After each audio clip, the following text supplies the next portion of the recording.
The initiation complex has been formed and the scanning of start codon will start. This anticodon will start looking for its codon on the messenger RNA.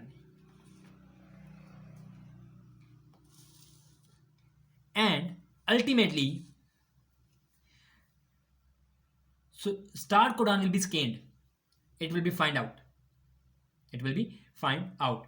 Once the bond between anticodon and start codon will be formed, these GTP molecules attached with the protein factor, they will get hydrolyzed. They will get hydrolyzed, and all these factors, EIF1, EIF1A, EIF3, EIF5, EIF2, all these factors will remove. They will remove. And here you can see all the factors has been removed.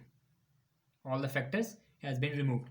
Now 60S ribosome is ready to come and attach over the 40S ribosome.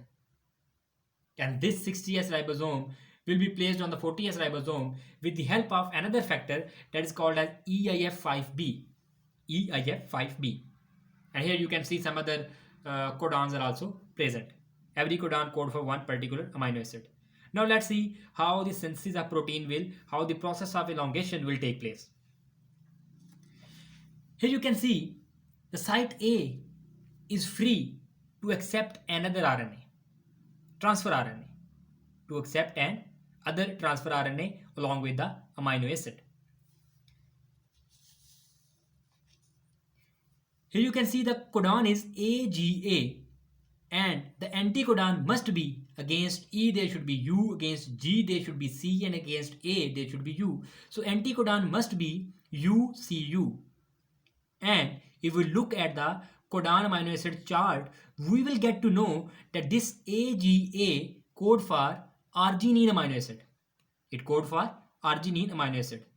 It means the upcoming transfer RNA that will be added at this site will be having arginine amino acid.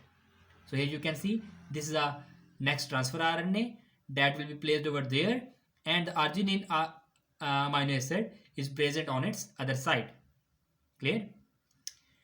This transfer RNA will be placed at A site with the help of a factor that is called as elongation factor, because now we are talking about the elongation, we are not talking about the initiation. So this will be EEF1A, elongation factor 1A, and this factor is also attached with the GTP. So once this elongation factor will be placed, the GTP molecule will get hydrolyzed and these protein factor will remove, leaving behind the transfer RNA and amino acid over A site. Now let's see how this happened.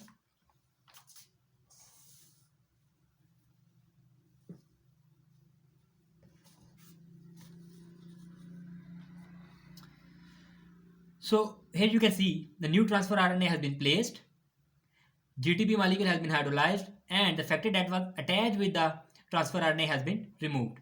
The amino acid is present over there. Now what is going to happen? This messenger RNA, it will move one codon. This ribosome, they will move one codon forward.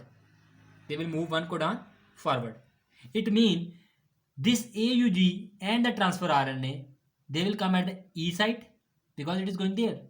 They will come at the E site. This complex AGA and UAC, they will come at the P site, and this new codon GGU, it will come at the A site. But keep in mind that before moving this complex at the E site, this amino acid, it will be transferred over the next amino acid. How? The peptide bond between both of these amino acids will be formed. Peptide bond will be formed, and this amino acid will be transferred over the arginine.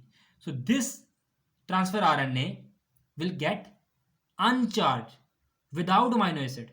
The transfer RNA that is without amino acid is called as uncharged amino acid. Obviously, this amino acid has been transferred over the arginine.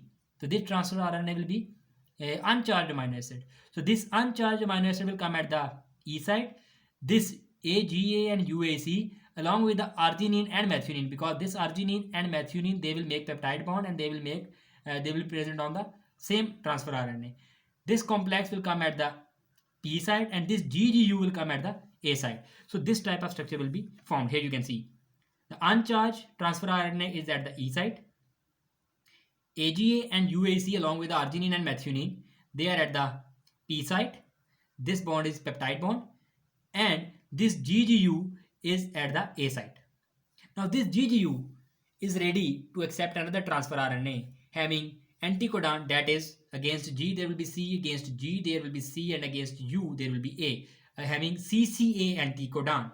And if we look at a chart of codon and amino acid, we will get to know that GGU code for glycine amino acid. It means the upcoming transfer RNA will be having glycine amino acid attached over them.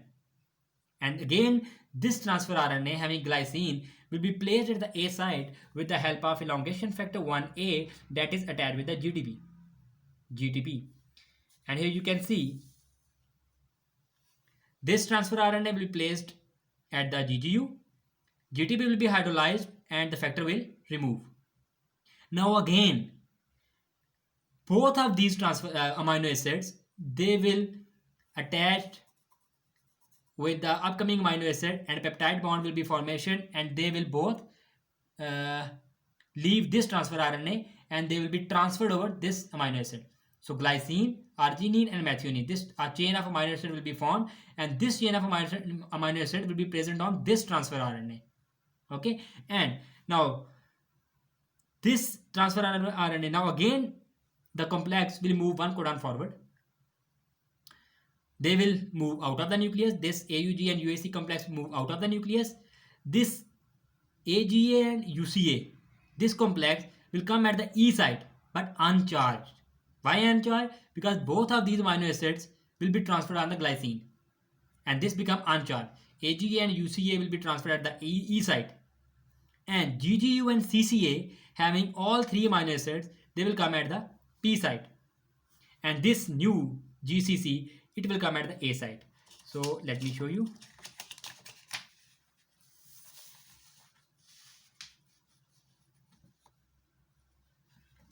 So here you can see the AGU and transfer RNA, they will come out.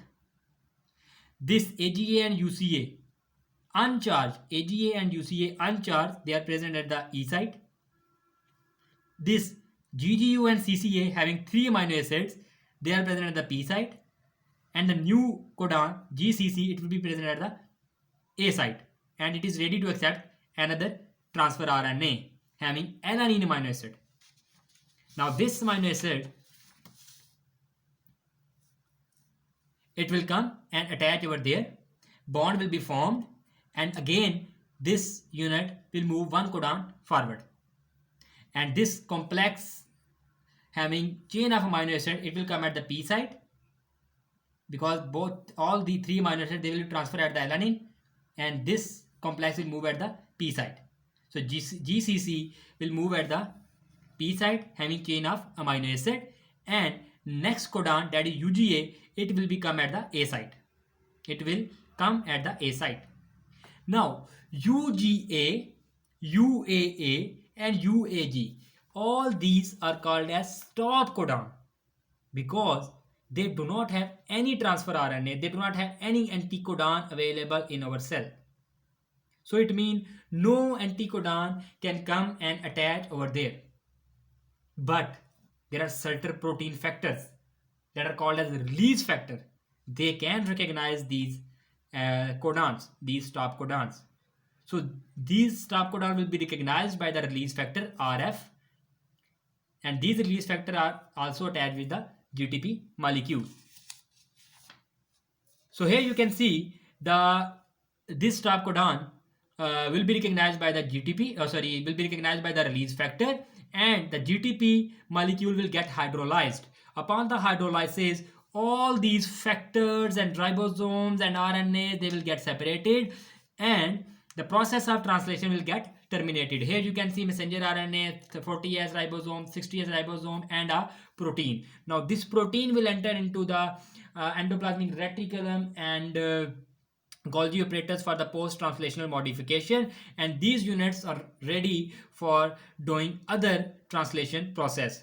Here you can see This was the coding sequence of RNA from AUG to UGA. This was the coding sequence. There are certain sequence of RNA that do not take part in the process of translation, and this region of RNA is called as UTR, untranslated region. And untranslated region of two types, 3 UTR and 5 UTR. The UTR that is present near the 5 prime region is called as 5 UTR, and the UTR that is present near the 3 prime region is called as 3 UTR. In the next video, I'll talk about the post-translational modification. I hope you like my video. Please don't forget to subscribe my channel and press the bell icon. Also, don't forget to like and comment. If you like my video, please share my channel as well. In the next video, I will be talking about the post-translational modification. Thank you so much.